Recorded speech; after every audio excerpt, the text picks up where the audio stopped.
This is the Daily Blast from the New Republic, produced and presented by the DSR Network. I'm your host, Greg Sargent.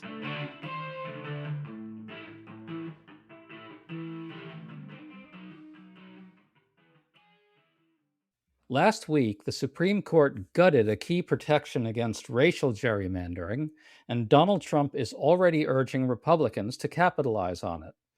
In a Truth Social rant, Trump called on GOP states to gerrymander their congressional maps to the max in time for this fall's elections. That means eliminating as many seats represented by African Americans as possible. By expressly putting this in the context of the midterms, Trump, in essence, openly admitted that this new gerrymandering push is all about keeping power in the face of his nose-diving approval, which just hit yet another new low, all of which will simply require Democrats to act in response. Max Flugrath of the voting rights group Fair Fight Action has been thinking a lot about the roadmap ahead for Democrats, so we're talking to him about all this today. Max, good to have you on. Greg, thanks so much for having me. So, as you all know, the Supreme Court's ruling gutted the Voting Rights Act yet again, removing a check on racial gerrymandering. On Truth Social, Donald Trump urged GOP legislatures to act on the ruling by redrawing their congressional district maps aggressively, saying, quote, Republicans will receive more than 20 House seats in the upcoming midterms, close quote. Now, Max, the idea that Republicans can get 20 House seats in time for the midterms is pure bullshit, and we'll get to that. But for now, note how Trump doesn't even disguise that this is about preventing the loss of the House of Representatives. Your thoughts on that? It's a shameless power grab, plain and simple. And it's something that his advisors have actually been talking to donors about for some time. In December, Axios reported that Chris LaCivita and Fabrizio, Trump's pollster, were at an RNC donor retreat telling them that this case, Louisiana v. Calais, would boost their prospects in 2026 and it would transform the Republican Party's ability to win elections for years to come. They're not being coy about it at all. They certainly aren't. Well, let's recap the current situation. Florida Governor Ron DeSantis, a Republican, just signed a new map potentially flipping 4 Democratic seats into the GOP camp. Up until now, the redistricting arms race had been mostly a wash, particularly after Virginia redrew and added up to 4 Democratic seats. So now, maybe with Florida, the ledger tips a little bit toward the GOP. A lot depends on what happens in court with both the Florida and Virginia cases, but maybe it ends up being a wash. Can you sum up where we are? So yeah, this all started in Texas after Trump demanded they rig their maps. After that, we saw Republicans add more seats to their column in Ohio, in Missouri, and North Carolina. Of course, California responded right after that with sort of a gut punch in response, and they put it to the voters, which that is not what Republican states have been doing at all. Virginia was next in this sort of redistricting war saga that Trump kicked off. And, like you mentioned, I think that's sort of under review, strangely. Republicans are looking for a court to vacate the will of the voters due to some technical, BS, in my opinion. And now we're seeing what's going to happen in Florida. They have a actual constitutional amendment there which was passed overwhelmingly by voters in 2010 to restrict and outlaw partisan gerrymandering. So it's unclear the fate of those maps. I think DeSantis and others involved have talked about them in a pretty partisan way. So they may have shot themselves in the foot. Of course, the result remains to be seen. Right. So California and Virginia, just to clarify, added seats into the Democratic column, more or less making this a wash. But again, a lot turns on what happens in court with Virginia and Florida. Here it gets a bit complicated. Due to the high court ruling, several GOP states are going to try to redraw in time for the midterms this fall. Meanwhile, some other GOP states will try to wait and redraw in time for the 2028 elections. Just to break this down, let's start with the first batch. As of now, GOP legislatures in Louisiana, Tennessee, Alabama, Mississippi, and South Carolina are going to try to redraw in time for this fall. Max, can you walk us through what that entails? I know there's some doubt about South Carolina, but what's the general picture?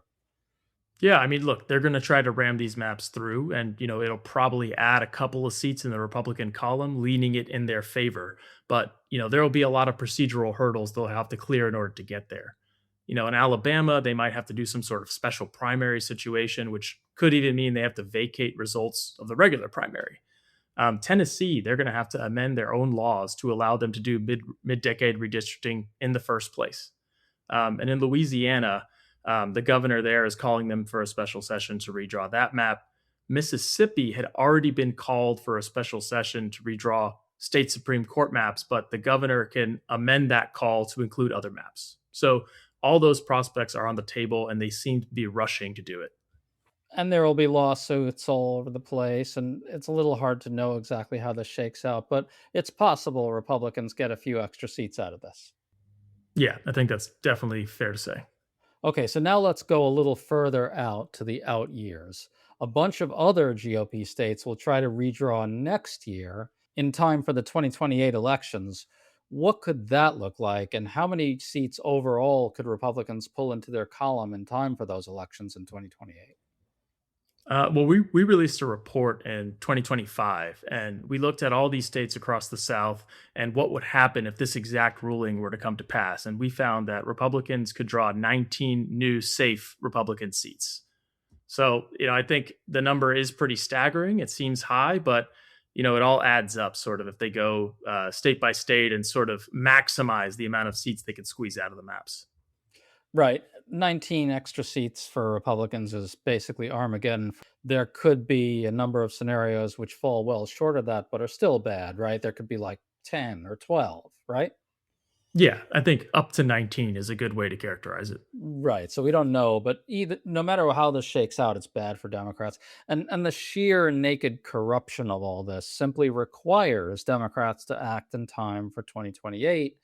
Your group, Fair Fight Action, had an analysis, which I reported on at TNR.com, another analysis, finding that Democrats can themselves add anywhere from 10 seats to 22 seats by aggressively redistricting in blue states. Can you walk us through that set of calculations? Yeah, so we looked at 7 states.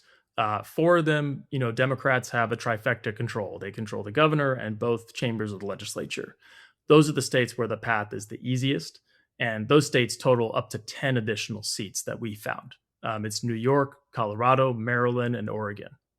And then our sort of second tier could essentially net up to 12 seats, but it's 3 states, and we need to flip one legislative chamber in order to do it. So it's Pennsylvania, it's Wisconsin, and it's Minnesota. And you'd have to flip both legislative chambers in Wisconsin to make it happen. Correct, yes. Right. And so the key to this is that there are Democratic governors in those 3 states. And so if you get Democratic control of the legislatures in this fall's elections, then there's a trifecta in place to redistrict by these Democratic state legislatures and governors in time for 2028. Then you get to a scenario where you could get as many as 22 seats. Yep. And, it could effectively nullify, the up to 19 seats that our 2025 analysis found could be added for Republicans. So, I think you also mentioned like Democrats have been sort of forced into this position. It's a long held position in the Democratic Party widely that we don't like gerrymandering. We want to ban it. They introduced legislation in 2021 to do just that. They passed it through the House. But Republicans are sort of forcing this gerrymandering war upon the American people. Right, no question about that. In fact, Democrats have modeled an alternate approach in a lot of these states as well. They've passed independent redistricting commissions.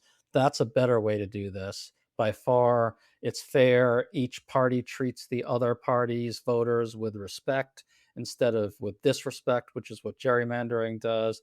But Republicans won't have any of it. They just want to redistrict and gerrymander to their heart's content because they think it benefits them. They don't care what it does to the system itself.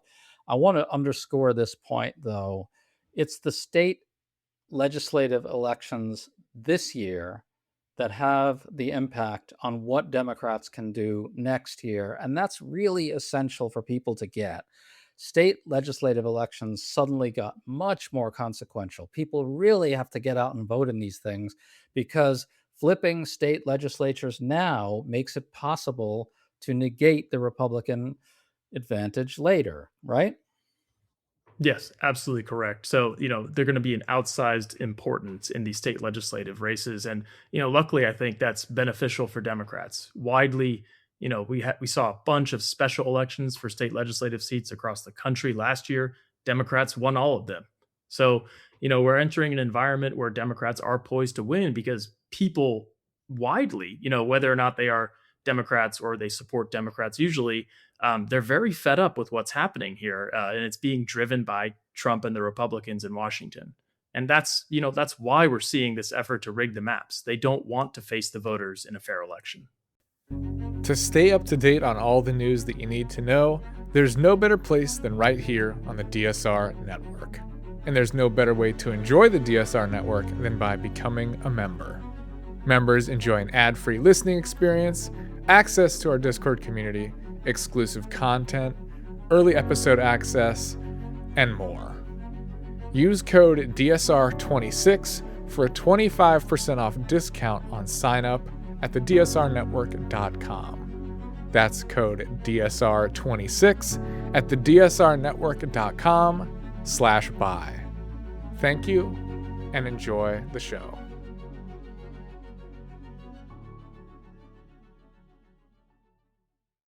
Well, speaking of that, not coincidentally, Trump is hitting record lows in polling. Let's listen to this from CNN polling analyst Harry Enton. Here he's talking about the new Washington Post ABC poll, which finds Trump's approval at 37% and his disapproval at 62%. Listen. Trump's numbers have fallen to a new record low, according to the Washington Post ABC News poll. He is now 25 points underwater on the net approval rating. That is the lowest ever. And on top of that, CNN's average of polls has Trump at a record high disapproval of 64%. Absolutely abysmal numbers. So here you can see why the desperation is mounting from Trump to get Republicans to gerrymander as many extra GOP seats as possible in time for the midterms. Trump knows a Democratic House will impeach him and investigate him in every way. He is begging Republicans in these states to redraw their maps in order to prevent the voters from having their verdict, from stating their verdict on this disastrous presidency. It's that simple. It is that simple. It brings me to something I've been thinking about a lot lately, which is political parties try to compete and earn your vote. Authoritarian movements try to steal it. And we're not really in a time now when there is a Republican Party. It's become sort of an authoritarian cult that just supports the leader. Well, the way they absolutely scampered in, rushed in to say, the second the Supreme Court issued its ruling, the way they rushed in to say, we're now going to gerrymander absolutely wherever we possibly can without the slightest hint of shame, really underscores your point. This is not a party that's functioning as an actor in a democracy any longer. And this is tricky, as you pointed out, for Democrats. They don't like gerrymandering for good reason. Again, gerrymandering's bad. The future that Trump and Republicans want is one where they play by a different set of rules, and Democrats can't let that happen. Yeah. And I mean, Republicans have also locked themselves into this sort of. If you remember famously, after they lost the 2012 election, they did this sort of RNC autopsy report. And the conclusion was they needed to broaden their base of supporters by reaching out to minorities, to Black voters, to Hispanic voters. Then Donald Trump came in and took them in the opposite direction. And although they did get, higher levels of support from those types of voters in the 2024 election, it seems to have been an aberration because now voters are seeing the reality of what happens when you elect Donald Trump. It certainly is. Donald Trump is historically underwater. As Trump might say, nobody's ever seen anything like it. But I want to conclude on an essential point here, which is Democrats are going to be tempted to say something like, look, we really hate gerrymandering for good reason again. What we should be doing is trying to pass reform on the federal level that bars it.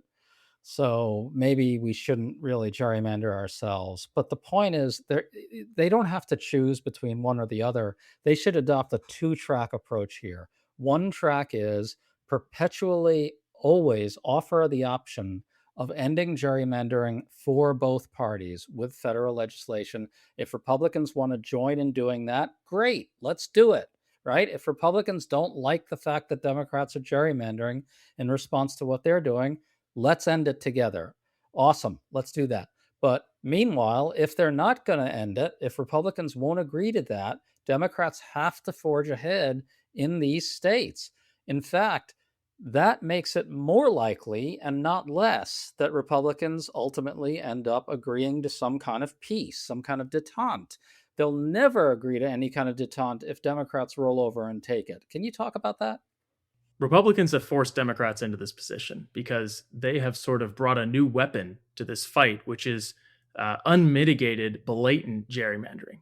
And even though Democrats are against it ideologically, if we don't respond in kind, we're sort of abdicating our responsibility to the voters to protect their rights, protect their freedoms, and make sure that we have a fair representative system of democracy here. You can't win a fight by intentionally choosing to not use stronger weapons that your opponent is using. 100%. Okay, so to wrap this up, what do you think is the most likely scenario kind of in this fall's elections and then in the out years? So I think Republicans are running a big risk. If you look at the recent special elections in Florida, Democrats dramatically overperformed. And although I'm a Floridian, I want to believe it's a purple state. Most people consider it a red state. But Democrats overperformed there. They had some really great wins.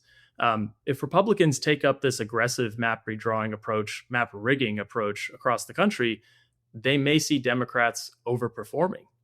I think people see this for what it is, which is a blatant partisan power grab. In Florida, a majority of voters opposed redrawing the maps.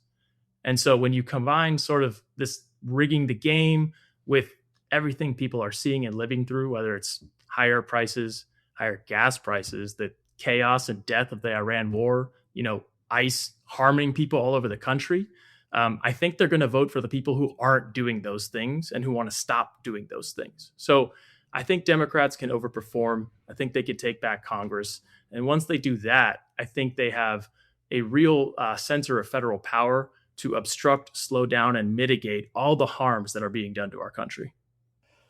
But even if they do take back Congress, they cannot relax because, again, next year, Republicans in some of these states could start gerrymandering pretty aggressively. And before you know it, the House map is all lopsided again. And in the 2028 elections, Republicans are dramatically favored, right? So we got to avoid that. Yeah. So if they take back power, I think they have to aggressively start on pro-democracy reforms, which means banning partisan gerrymandering across the country and making it very clear that racial gerrymandering is also illegal, contrary to what the corrupted Supreme Court says. They need to do Supreme Court reform, enact ethics rules, transparency measures, term limits. And the last thing they need to do is sort of shine a light on the real impact that these rigged maps have. By holding committee hearings, you can really point to the human effects, like what happened in places like Flint, Michigan. That happened. The whole Flint, Michigan water crisis happened because of really gerrymandered maps that allowed a governor and a state legislature to install people there who are not accountable, and they could do whatever they want effectively. And if Republicans are going to continue gerrymandering, even in the face of all this, Democrats in these states have to respond. It's just got to happen. Max Pflugrath, thanks so much for that overview. We really appreciate it, man. Absolutely, Greg. Anytime.